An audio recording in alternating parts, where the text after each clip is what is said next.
오늘 저희가 함께 살펴볼 말씀, 또 함께 정독하실 말씀은 마태복음 12장의 말씀인데요. 우리 찾으시는 동안 마태복음 12장 전체 내용을 함께 요약하며 나누도록 하겠습니다.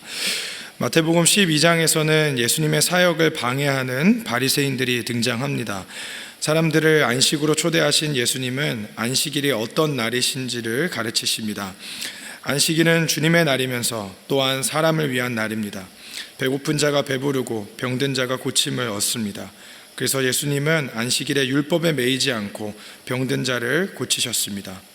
율법의 완성은 결국 사랑입니다. 그러나 바리새인들은 예수님이 안식일에 병을 고치신 것을 두고 논쟁을 하며 고발을 하려고 합니다. 우리는 상한 갈대를 꺾지 않으시며 꺼져가는 등불을 끄지 않으시는 예수님을 통해 만나게 됩니다.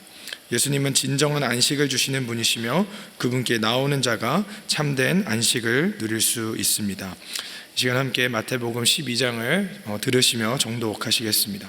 마태복음 12장.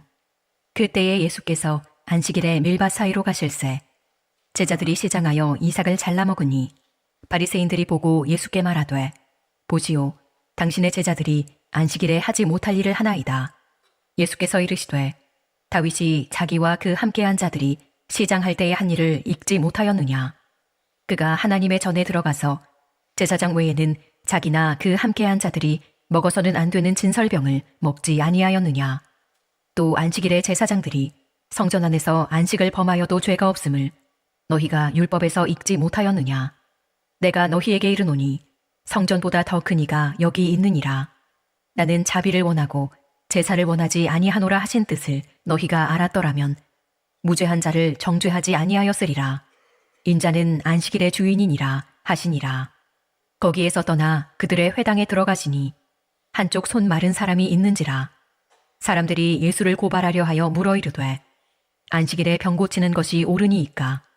예수께서 이르시되 너희 중에 어떤 사람이 양 한 마리가 있어 안식일에 구덩이에 빠졌으면 끌어내지 않겠느냐. 사람이 양보다 얼마나 더 귀하냐. 그러므로 안식일에 선을 행하는 것이 옳으니라 하시고 이에 그 사람에게 이르시되 손을 내밀라 하시니 그가 내밀매 다른 손과 같이 회복되어 성하더라. 바리새인들이 나가서 어떻게 하여 예수를 죽일까 의논하거늘 예수께서 하시고 거기를 떠나가시니 많은 사람이 따르는지라. 예수께서 그들의 병을 다 고치시고 자기를 나타내지 말라 경고하셨으니 이는 선지자 이사야를 통하여 말씀하신 바 보라, 내가 택한 종 곧 내 마음에 기뻐하는 바 내가 사랑하는 자로다. 내가 내 영을 그에게 줄 터이니 그가 심판을 이방에 알게 하리라. 그는 다투지도 아니하며 들레지도 아니하리니 아무도 길에서 그 소리를 듣지 못하리라. 상한 갈대를 꺾지 아니하며 꺼져가는 심지를 끄지 아니하기를 심판하여 이길 때까지 하리니 또한 이방들이 그의 이름을 바라리라 함을 이루려 하심이니라. 그때에 귀신 들려 눈 멀고 말 못하는 사람을 데리고 왔거늘 예수께서 고쳐주심에 그 말 못하는 사람이 말하며 보게 된지라. 무리가 다 놀라 이르되 이는 다윗의 자손이 아니냐 하니 바리새인들은 듣고 이르되 이가 귀신의 왕 바알세불을 힘입지 않고는 귀신을 쫓아내지 못하느니라 하거늘 예수께서 그들의 생각을 아시고 이르시되 스스로 분쟁하는 나라마다 황폐하여질 것이요 스스로 분쟁하는 동네나 집마다 서지 못하리라. 만일 사탄이 사탄을 쫓아내면 스스로 분쟁하는 것이니 그리하고야 어떻게 그의 나라가 서겠느냐. 또 내가 바알세불을 힘입어 귀신을 쫓아내면 너희의 아들들은 누구를 힘입어 쫓아내느냐. 그러므로 그들이 너희의 재판관이 되리라. 그러나 내가 하나님의 성령을 힘입어 귀신을 쫓아내는 것이면 하나님의 나라가 이미 너희에게 임하였느니라. 사람이 먼저 강한 자를 결박하지 않고서야 어떻게 그 강한 자의 집에 들어가 그 세간을 강탈하겠느냐.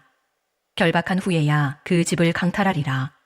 나와 함께 아니하는 자는 나를 반대하는 자요 나와 함께 모으지 아니하는 자는 해치는 자니라. 그러므로 내가 너희에게 이르노니 사람에 대한 모든 죄와 모독은 사하심을 얻되 성령을 모독하는 것은 사하심을 얻지 못하겠고 또 누구든지 말로 인자를 거역하면 사하심을 얻되 누구든지 말로 성령을 거역하면 이 세상과 오는 세상에서도 사하심을 얻지 못하리라. 나무도 좋고 열매도 좋다 하든지 나무도 좋지 않고 열매도 좋지 않다 하든지 알아. 그 열매로 나무를 아느니라.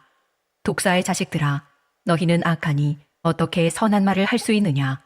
이는 마음에 가득한 것을 입으로 말함이라. 선한 사람은 그 쌓은 선에서 선한 것을 내고 악한 사람은 그 쌓은 악에서 악한 것을 내느니라. 내가 너희에게 이르노니 사람이 무슨 무익한 말을 하든지 심판날에 이에 대하여 신문을 받으리니 내 말로 의롭다함을 받고 내 말로 정죄함을 받으리라. 그때에 서기관과 바리새인 중 몇 사람이 말하되 선생님이여 우리에게 표적 보여주시기를 원하나이다. 예수께서 대답하여 이르시되 악하고 음란한 세대가 표적을 구하나 선지자 요나의 표적밖에는 보일 표적이 없느니라. 요나가 밤낮 사흘 동안 큰 물고기 뱃속에 있었던 것 같이 인자도 밤낮 사흘 동안 땅속에 있으리라. 심판때에 니누의 사람들이 일어나 이 세대 사람을 정죄하리니 이는 그들이 요나의 전도를 듣고 회개하였음이거니와 요나보다 더 큰 이가 여기 있으며 심판때에 남방 여왕이 일어나 이 세대 사람을 정죄하리니 이는 그가 솔로몬의 지혜로운 말을 들으려고 땅끝에서 왔음이거니와 솔로몬보다 더 큰 이가 여기 있느니라. 더러운 귀신이 사람에게서 나갔을 때에 물 없는 곳으로 다니며 쉬기를 구하되 쉴 곳을 얻지 못하고 이에 이르되 내가 넣은 내 집으로 돌아가리라 하고 와보니 그 집이 비고 청소되고 수리되었거늘 이에 가서 저보다 더 악한 귀신 7을 데리고 들어가서 거하니 그 사람의 나중 형편이 전보다 더욱 심하게 되느니라. 이 악한 세대가 또한 이렇게 되리라. 예수께서 무리에게 말씀하실 때에 그의 어머니와 동생들이 예수께 말하려고 밖에 섰더니 한 사람이 예수께 여짜오되 보소서 당신의 어머니와 동생들이 당신께 말하려고 밖에 서 있나이다 하니 말하던 사람에게 대답하여 이르시되 누가 내 어머니이며 내 동생들이냐 하시고 손을 내밀어 제자들을 가리켜 이르시되 나의 어머니와 나의 동생들을 보라. 누구든지 하늘에 계신 내 아버지의 뜻대로 하는 자가 내 형제요 자매요 어머니이니라 하시더라. 아멘. 하나님의 말씀입니다. 네, 상당히 많은 분량을 저희가 함께 읽었습니다. 50절까지 되는 마태복음 12장 말씀에는 저희가 읽은 대로 굉장히 다양한 사건들을 저희가 볼 수가 있었습니다. 그런데 굉장히 많은 사건들, 예수님께서 경험하신 많은 사건들을 다루고 있지만 거기서 한 가지 공통점이 있다면 그것은 그 매 서로 다른 사건의 중심 속에는 바로 이 바리새인들과의 논쟁이 있었다라는 거예요. 그래서 그들이 예수님을 배척하고 예수님을 곤경에 빠뜨리려 하는 모습들이 서로 다른 사건 속에서 계속해서 반복적으로 나타나는 것을 저희가 볼 수 있습니다.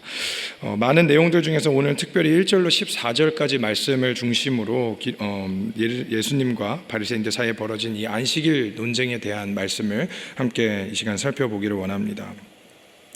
유대인들의 정체성의 전부라도 해도 과언이 아닐 만큼 중요하게 여겼던 세 가지가 있습니다. 그것은 바로 안식일과 또 할례 그리고 음식법이었죠. 그래서 이 안식일에 이 이삭을 잘라먹는 행위 또 혹은 병을 고치는 행위가 오늘 본문에서 나타나는 것처럼 바리새인들에게는 굉장히 바더가 됐던 것 같습니다. 그리고 그것이 그들의 율법에 따르면 율법을 어기는 노동행위였기 때문에 예수님과의 이러한 논쟁을 벌이게 되었던 것이죠. 그런데 이 안식일이라는 것은 말 그대로 하나님께서 거룩히 구별하여 주신 날, 그리고 우리들 가운데 또한 쉼을 주시는 날, 안식을 주시는 날 아니겠습니까? 그런데 오늘 이 바리새인들의 모습을 저희가 살펴볼 때에 이 안식일을 지킨다라는 그 율법에만 치우쳐 있다 보니까 안식이 아닌 이 또 다른 어떻게 보면 행위가 되어서 자기 오류에 빠져 있는 이러한 모습을 발견할 수가 있다라는 것입니다. 즉 안식을 지키는 어떤 행위로 말미암아 그들이 구원을 추구하고 있는 그러한 모습을 저희가 발견할 수가 있다라는 것이죠. 그래서 오늘 보시는 이 말씀의 제목을 통해서 눈치를 채신 분도 있겠지만 일이라는 부분에 제가 이렇게 따옴표를 쳐놨습니다.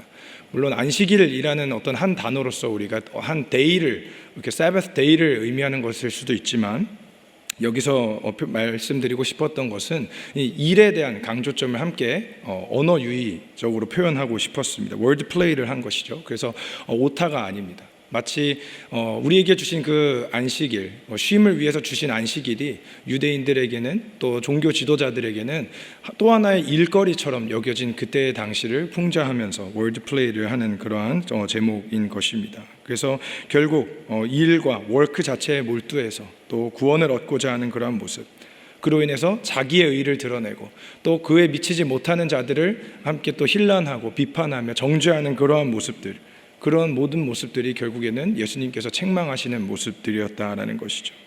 그렇게 살아가다 보면 어떻게 됩니까? 결국 안식이 참된 안식이 아니라 그들의 삶 가운데 결국 또 다른 족쇄가 되어서 참된 안식과 샬롬을 누리지 못하는 그러한 삶을 살아갈 수밖에 없다라는 것입니다. 마찬가지로 하나님의 말씀을 지키고 살아가는 것이 우리의 삶 속에서 어떤 기쁨과 또 참된 평안과 안식이 되지 못하고 괴롭고 버겁게 다가온다라면 오늘 나누는 이 말씀이 여러분들 가운데 또 저에게 또 귀한 은혜와 또 도전과 위로가 되기를 간절히 바랍니다. 그래서 오늘 말씀을 통해서 안식, 그 일을 넘어서 주님 안에서 참된 안식을 발견하는 그런 아침 되기를 간절히 바랍니다. 첫 번째로 주님 안에서 우리가 참된 안식을 발견하기 위해서 우리는 앓음을 넘어서 삶으로 살아내야 한다라는 것입니다. 앓음을 넘어서 삶으로 살아내야 합니다. 오늘 본문 1절 말씀 다시 보시면 이렇게 기록합니다. 그때 예수께서 안식일에 밀밭 사이로 가실새 제자들이 시장하여 이삭을 잘라 먹으니. 자, 여기서 이 이삭을 잘라 먹으니라는 부분을 이 원어에 가깝게 번역을 해보면 이렇게 직역해서 번역해 볼 수 있겠습니다. 이삭을 잘라 먹기 시작하니. 크게 중요하지 않은 부분으로 우리가 지나갈 수도 있겠습니다만 영어 성경에서도 이 부분을 그 원어에 가깝게 살려서 번역을 하고 있죠. They began to pluck the heads of the grain이라고 이렇게 번역을 하고 있습니다. 그래서 헬라어 단어에 무엇인가를 하기 시작하다라는 그 구체적인 그 시점을 나타낸 동사가 함께 사용이 되고 있다라는 거예요. 그런데 2절에 또 이어서 보니까 그때에 바리새인들이 보고라고 이렇게 말씀하고 있습니다. 즉 1절과 2절의 그 의미를 우리가 다시 한번 정리해 볼 때에 제자들이 이삭을 잘라 먹기 시작하자마자 이 바리새인들이 마치 득달같이 기다렸다라는 듯이 지금 그 달려들고 있다라는 거예요. 즉시 예수님 앞에 도전하고 있다라는 것입니다.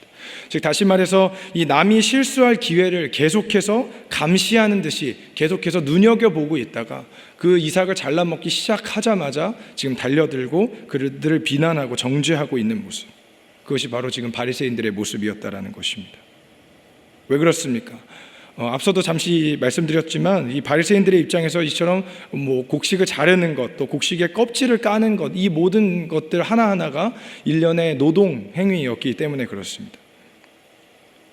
그래서 그들의 주장에 예수님께서 이제 3절부터 성경을 근거로 해서 이렇게 답변을 주십니다. 첫 번째로 사무엘상 21장에 기록된 말씀을 가지고 예수님께서는 이 다윗의 예화를 들어서 바리새인들에게 답변을 주시는데요.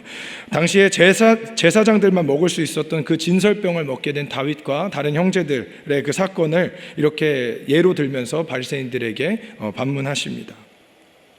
물론 문자적인 율법에는 위배되는 행동이었을지 모르지만 그것이 하나님 앞에는 수용되고 용인되었던 행동이었다라는 것이죠. 왜 그렇습니까? 그것이 사람을 살리는 행위였기 때문에 그렇습니다. 또한 5절 말씀에서도요, 민수기 28장의 말씀에 근거해서 안식일에 성전에서 희생 제사를 드리는 제사장들의 사역을 일이나 죄로 여기지 않았다라는 사실을 예수님께서는 또한 말씀해 주십니다. 그리고 이러한 예수님의 답변에 계속해서 반복적으로 등장하는 구문이 한 가지 있는데요. 그것을 보시면은 3절과 5절에 이렇게 기록하죠. 예수님께서 말씀하셨습니다. 너희가 읽지 못하였느냐? Have you not read? 너희가 읽지 못하였느냐라고 이렇게 말씀하십니다. 잘 아시는 대로 바리새인들은 어떠한 사람들이었습니까? 그들은 말씀에 능통한 자들이었고요. 성경 말씀을 암송하고 외우고 있었던 자들이었습니다. 그 누구보다도 말씀을 잘 알고 있었던 학자들 아니었습니까? 글, 또 문자로서 그들이 말씀에 대해서 잘 알고 있었지만, 외우고 있었지만 말씀에 담겨있는 하나님의 마음, 하나님의 의도와 그 사랑과 지혜를 배우지는 못하였다라는 것입니다. 이처럼 말씀이라는 것은 우리가 글로 익히고 또 외우기만 하는, 또 우리의 지적인 요구를 충족시키는 그런 지적인 도구가 아닌 것이죠. 우리는 말씀을 통해서 말씀을 주신 하나님을 만나야 하는 것이고요, 말씀에 담긴 하나님의 마음을 우리가 온전히 깨달아야 하는 것입니다. 그때 비로소 우리는 앓음을 넘어서 삶으로 말씀을 살아낼 수가 있다라는 거예요. 특별히 모든 율법의 완성과 최고봉을 우리는 하나님을 사랑하는 것, 그리고 이웃을 사랑하는 것이라고 우리는 신명기 말씀과 레위기 말씀을 통해서 이미 또 알고 있지 않습니까? 그렇기 때문에 이미 말씀에 능통한 이 율법학자들과 바리새인들은 하나님을 사랑하는 것, 또 이웃을 사랑하는 것이 바로 모든 율법의 완성이었다라는 것을 이미 깨달아 알고 있었다라는 거예요. 하지만 그들은 그 아는 것을 삶으로 증명해내고 살아내지 못했다라는 것입니다. 하나님은 안식일을 거룩히 구별하고 또 우리들 가운데 안식을 주기 위해서 이 날을 주셨는데, 그런데 그 날을 거룩히 지켜야 한다라는 그 규칙 자체에만, 그 율법 자체에만 치중하고 또 주변을 살피고 돌아보지 못했기 때문에 결국 그들 자신뿐만 아니라 주변 사람들을 더 큰 족쇄와 또 더 큰 부담 가운데 메어들 수밖에 없었다라는 것입니다. 그것이 바로 우리가 흔히 얘기하는 율법주의의 삶 아니겠습니까? 율법을 지키기 위해서 또 다른 율법을 우리가 계속해서 만들어내는 모습들. 안식이 안식을 하는 날이 아닌 일이 되어버린, 안식 자체가 일이 되어버린 그런 어처구니 없는 상황을 지금 바리새인들이 살아가고 있다는 거예요. 근데 때로는 우리들 안에 그러한 모습들이 남아있지 않은지 우리가 말씀 앞에 우리 자신을 돌아보기를 원합니다. 성도로서 거룩을 지키기 위해서, 우리의 정체성을 지키기 위해서 우리는 말씀을 지키려고 날마다 애씁니다. 우리가 성경 정독도 하고요, 우리가 기도의 자리에 나와서 우리가 하나님 앞에 말씀과 우리의 기도의 생활, 그 끈을 놓지 않으려고 애씁니다.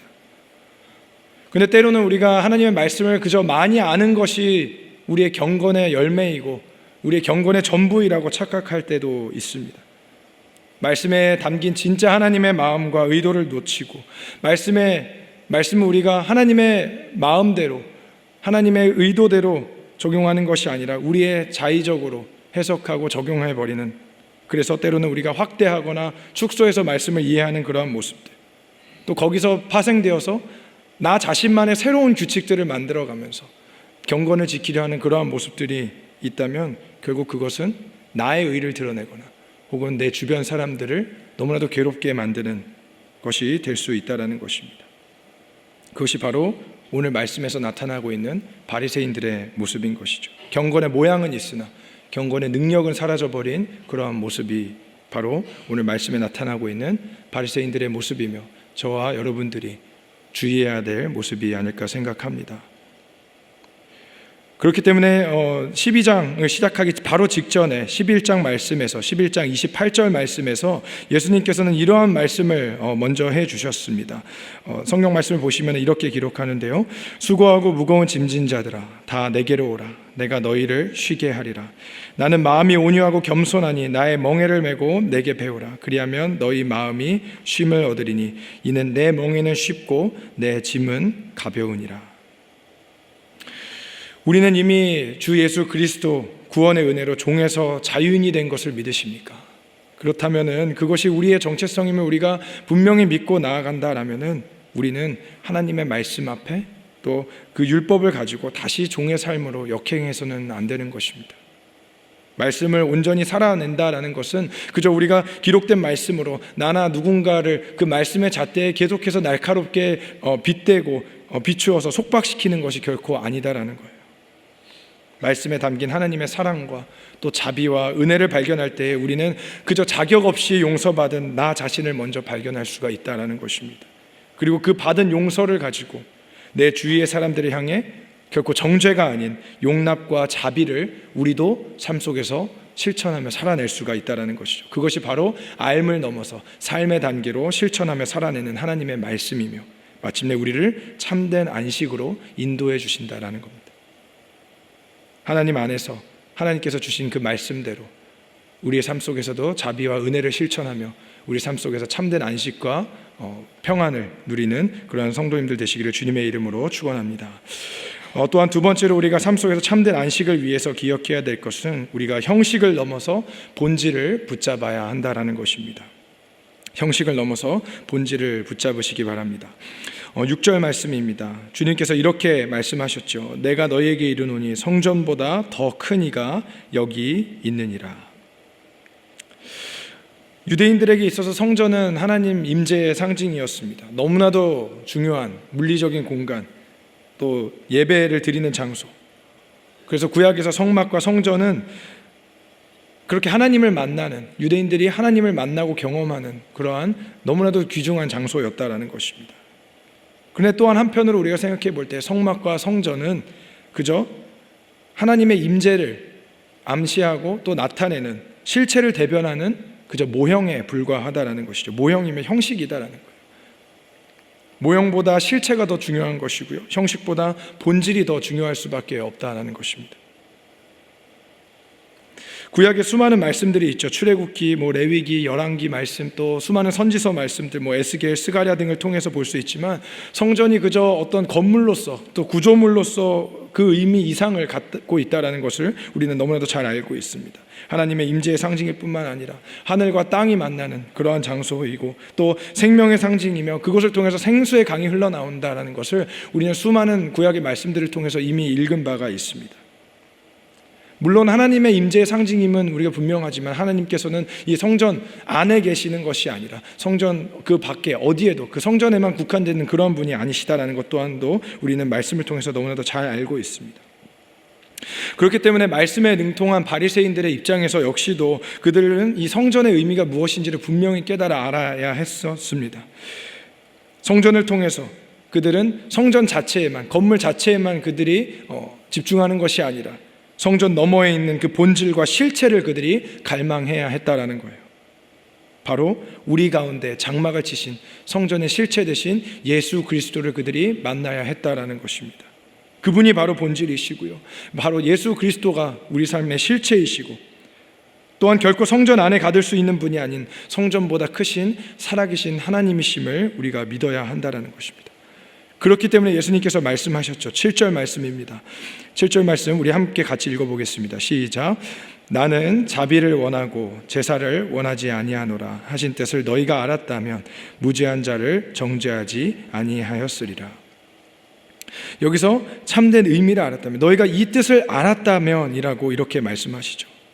즉 다시 말해서 지금 유대인들은 역시나 그 말씀의 내용 자체는 알고 있었습니다. 하지만 그들은 그 본질적인 의미와 뜻을 깨닫고 있지는 못했습니다. 앞서 살펴보았던 대로 너희가 읽지 못하였느냐와 비슷한 맥락으로 우리가 볼 수 있겠죠. 특별히 이 7절 말씀, 저희가 읽은 이 7절 말씀은요, 호세아서 6장에서 이렇게 인용하신 말씀의 메시지인데, 호세아서 6장의 그 원문을 살펴보면은 이렇게 말씀하고 있습니다. 나는 인애를 원하고 제사를 원하지 아니하며 번제보다 하나님을 아는 것을 원하노라. 이 구약 성경, 이 호세아서에서는 특별히 이 인애라는 단어를 사용해서 이 말씀이 기록되어져 있는데요, 이 인애라는 단어, 영어 성경에서는 steadfast love, 바로 히브리 단어의 헤세드라는 단어입니다. 잘 아시는 헤세드 사랑, 그것이 바로 이 말씀에 기록된 내용인 것이죠. 즉 하나님께서는 인애를 원하시고 또 하나님을 더 아는 것을 원하신다는 거예요. 따라서 성전이 존재하는 이유, 그것은 그저 그 건물을 지키고 율법을 지키고 관리하는 것에만 그 목적이 있는 것이 아니다라는 것입니다. 결국 그 본질은 하나님과의 만남, 예배 아니겠습니까? 하나님을 더 잘 알아가는 것, 하나님의 마음을 우리가 깨닫는 것, 그리고 그 예배의 자리에 나아가서 용서해 주시는 하나님의 은혜와 자비를 우리가 경험하는 것, 그것이 바로 성전 존재의 이유였다라는 것입니다. 희생제물 덕분에 죄인된 우리가 하나님 앞에 담대히 나아갈 수 있고 또 용납되고 자비와 은혜를 경험할 수 있는 것이 바로 이 성전 안에서 드려지는 예배를 통해서 경험될 수 있는 놀라운 축복과 은혜다라는 것이죠. 그렇기 때문에 예배에 드리는 어떠한 그 제물보다도, 그 희생제물보다도 그분의 인애 또 자비가 더욱더 중요하다라는 것입니다. 그것이 바로 성전의 형식이 아닌 본질이기 때문인 것입니다. 구약성경 미가서에 보면 또 이러한 말씀이 있습니다. 미가서 6장 7절과 8절 말씀에 보니까 이러한 말씀이 기록되어져 있습니다. 제가 읽어드리겠습니다. 여호와께서 천천의 수량이나 만민의 강물 같은 기름을 기뻐하실까? 내 허물을 위하여 내 마다들을 내 영혼의 죄로 말미암아 내 몸에 열매를 드릴까? 사람아, 주께서 선한 것이 무엇임을 내게 보이셨나니 여호와께서 내게 구하시는 것은 오직 정의를 행하며 인자를 사랑하며 겸손하게 내 하나님과 함께 행하는 것이 아니냐. 여기서 말하고 있는 이 인자라는 단어 역시도 이 steadfast love, 하나님의 헤세드 사랑을 의미하는 단어입니다. 이것이 바로 하나님께서 원하시는 형식이 아닌 본질을 붙잡는 하나님 백성들의 삶인 줄로 분명히 믿습니다. 이사야서에서도 비슷한 말씀을 하셨죠. 하나님께서는 이스라엘 백성들이 드리는 그 수많은 수량의 기름을 기뻐하시지 않는다라고 말씀하셨습니다. 왜냐하면 그들이 그저 성전의 뜰만 밟고 왔다 갔다 한다라고 그렇게 말씀하셨죠. 결국 오늘 주시는 이 안식일 논쟁을 통해서 주시는 예수님의 말씀의 핵심은 이것입니다. 동일한 사건을 기록하고 있는 오늘 저희가 읽은 이 동일한 본문을 기록하고 있는 마가복음에서 그 답을 발견할 수가 있는데요. 마가복음 2장 27절에만 특별하게 기록된 내용이 있습니다. 바로 예수님의 말씀 이렇게 기록하고 있는데요. 안식일이 사람을 위하여 있는 것이 아니요 사람이 안식일을 위하여 있는 것이 아니다. 안식일이 사람을 위하여 있는 것이요 사람이 안식일을 위하여 있는 것이 아니다. 예수님께서 이렇게 말씀하실 수 있었던 그 이유는 바로 이 8절에 기록된 말씀 때문입니다. 바로 인자가 안식일의 주인이시기 때문에 그렇습니다. 예수님께서는요, 이 안식일뿐만 아니라 모든 율법의 권세와 주권을 가지고 계신 분이십니다. 그래서 오늘 말씀에서 이 논쟁은 그저 안식일을 폐하시고 모든 율법을 위반하시기 위해서 주시는 말씀이 아니라 바리새인들이 일삼았던 그 율법주의를 폐하시기 위해서 우리들 가운데 이 말씀을 주신다라는 거예요. 그래서 오히려 그 율법을 완성하시고 우리들 가운데 하나님을 사랑하며 이웃을 사랑하는 그 사랑에 집중하고 계시다라는 겁니다. 우리의 삶에서도 마찬가지일 것입니다. 물론 형식 자체가, 형식이라는 것이 악한 것은 아닙니다. 하지만 우리는 삶 속에서 이 형식주의의 위험함을 늘 경계하며 멀리해야 하는 것입니다. 율법 자체가 무조건 악한 것은 아닙니다. 하지만 우리는 율법주의는 배척해야 하는 것입니다. 형식주의 또 율법주의에 빠지게 된다면 우리는 참된 본질과 핵심을 놓치기 쉽습니다. 교회도 마찬가지이죠. 교회의 본체 대신 참 주인과 머리 대신 그리스도를 우리가 바라보아야 하는 것이지 건물과 겉포장과 형식과 모형, 그것은 결코 교회의 전부가 아닌 것입니다. 바로 교회의 본체 대신 예수 그리스도를 우리가 바라보며 붙잡아야 될 줄로 분명히 믿습니다. 바로 그 예수님의 공로와 은혜 덕분에 우리가 날마다 예배의 자리 또 하나님의 임재의 자리로 나아올 수 있고, 바로 그 자리에서도 우리가 결코 죽임을 당하지 않고 날마다 주님께서 베풀어 주시는 은혜와 자비를 경험하며 살아가는 그러한 존재들이 바로 우리들 아니겠습니까? 하나님의 자비가 없이는 단 한순간도 살아갈 수 없는 자들이 바로 우리 자신 아닙니까? 그런 우리가 속한 삶의 현장, 가정과 또 우리가 속한 오이코스, 또 우리의 모든 지역사회와 교회 안에서 하나님의 자비와 은혜를 흘려보내고 실천하고 살아가지 않는다라면 우리는 그저 본질이 아닌 형식만을 쫓아 살아가는 신앙의 모습을 살아가는 것입니다. 본질을 놓친 채 예배에 나오고 또 본질을 놓친 채 우리가 말씀을 붙잡고 기도와 섬김의 자리에 참여하는 것은 그저 겉모습을 따라가는 삶의 모습에 지나지 않기 때문입니다.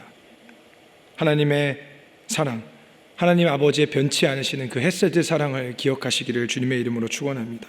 그래서 날마다 의를 행하시며 인자를 사랑하고 자비를 사랑하며 주와 동행하며 참된 안식을 누리시는 복된 성도님들 되시기를 주님의 이름으로 축원합니다. 마지막 세 번째로 참된 안식을 누리기 위해서 우리는 종교를 넘어 복음으로 나아가야 할 것입니다. 종교를 넘어서 복음으로 나아가는 삶을 살아야 합니다. 9절부터 두 번째 안식일 논쟁이 시작되는데요. 예수님께서 회당으로 들어가셨습니다. 그리고 거기서 손이 마른 자를 만나시게 되는데요. 이때 또 회당에 모인 여러 사람들이 예수님을 고발하려는 의도로 예수님에게 묻습니다. 안식일에 이 병 고치는 사역을 해도 되는지를 이렇게 묻고 나아가는 것이죠. 그리고 여기에 예수님은 이렇게 답변하십니다. 11절 말씀에 너희 중에 어떤 사람이 양 한 마리가 있어 안식일에 구덩이에 빠졌으면 끌어내지 않겠느냐.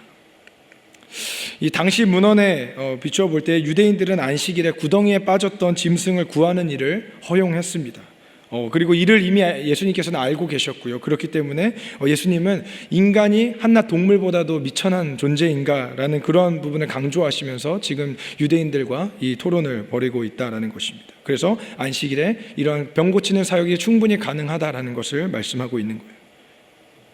그래서 어떻게 됩니까? 13절 말씀에 이에 그 사람이 이르되 손을 내밀라 하시니 그가 내밀매 다른 손과 같이 회복되어 성하더라. 앞에서 살펴본 이 굶주린 제자들의 상황과도 비교해 볼 때 병고침이나 이런 구제와 같은 사역이 율법의 기준에 따라서 노동으로 치부되어 고치지 않고 또 먹이지 않았다라면 과연 어떠한 상황에 이르게 되었을까요? 물론 그들이 당장 어떤 다음날 죽음을 당하는 그러한 상황은 아니었겠지만 즉각적인 삶의 해결과 공급을 얻지 못하고 또 충분한 안식을 얻지 못했을 것입니다.